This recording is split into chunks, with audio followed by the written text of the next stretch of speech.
Today we're back in my little sycamore that I've been trying to keep as small as possible. As you can see, some of the leaves are changing colour, but it's not much of a display. They just sort of dry out and drop off. But that's fine, not every tree is going to look awesome in the autumn. In November it's totally bare, and it's going to stay that way until spring.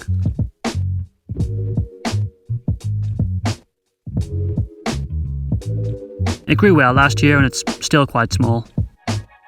Nothing got too large or out of control, which is quite unusual for a sycamore.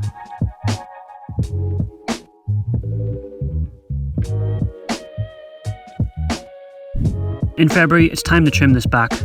Although there isn't actually anything to trim, if you look at all the branches, they're not too bad. There isn't anything majorly weird going on.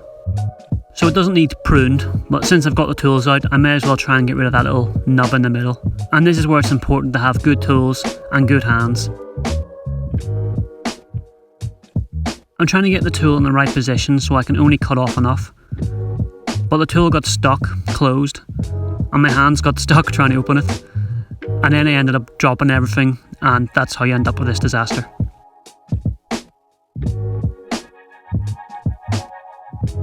So that part is just removed now, and that's how you lose half your tree. Here I've been outside for a while at this point, so this tool is pretty cold and stiff, as well as not being very sharp in the first place. My hands are also freezing, so they're kind of as stiff as the tools.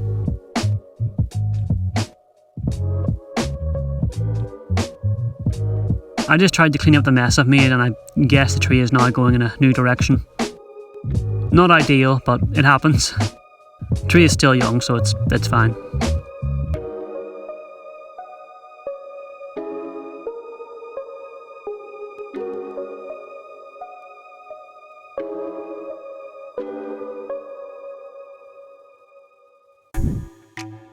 In March you can see the buds are starting to swell, so it'll nearly be time for a repot. This tree is a fast grower, so there should be a decent amount of roots in there.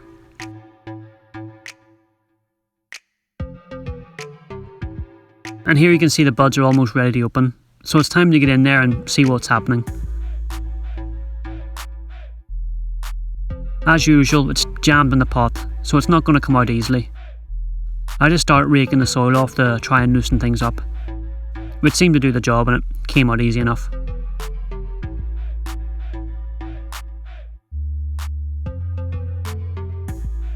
There's definitely a lot of roots, but not as full as I thought it would be.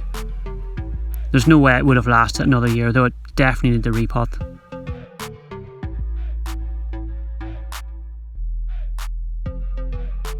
I then just removed all the soil.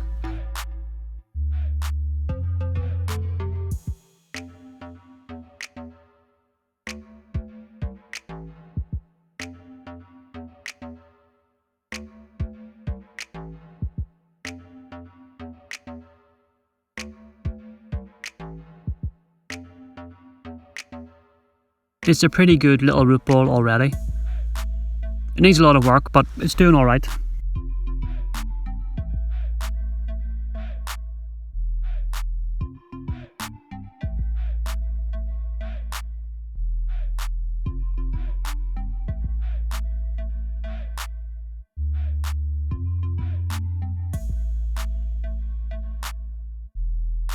I of course started shortening everything and hacking back any long bits into shape.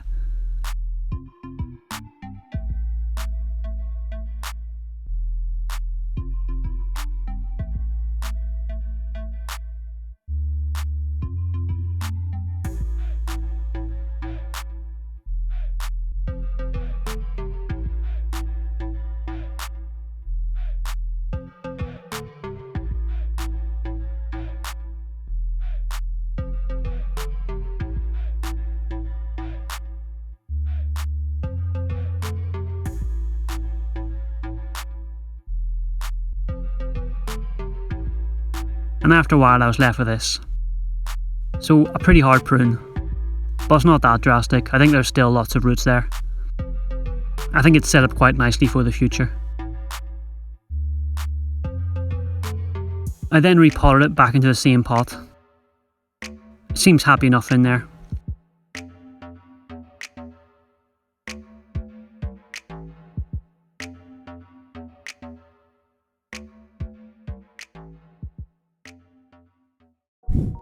In April, it's not quite fully awake yet. Those leaves are going to open any day now.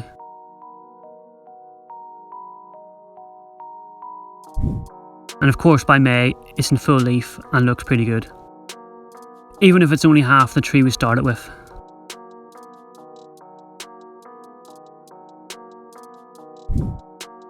In June, I gave it a prune back.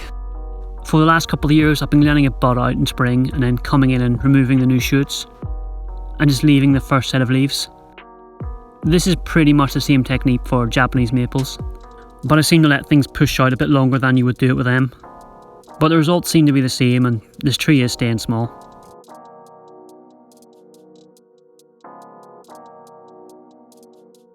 I also have a full-size sycamore growing nearby, and this is one of the leaves. It's kind of been eaten by something, but you can get an idea of what the size difference is. So I think it's safe to say that I am getting this tree to reduce in size.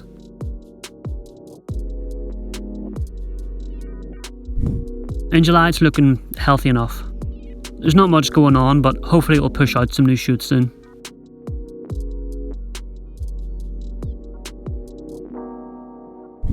In August there's not much change, but then it did pretty much rain non-stop for the last month, so I'm not surprised it didn't grow much. And here we are now. It's going to start shutting down for the year pretty soon, but it's had a good year, even if I managed to cut half the tree off by accident. Thanks for watching, see you next time.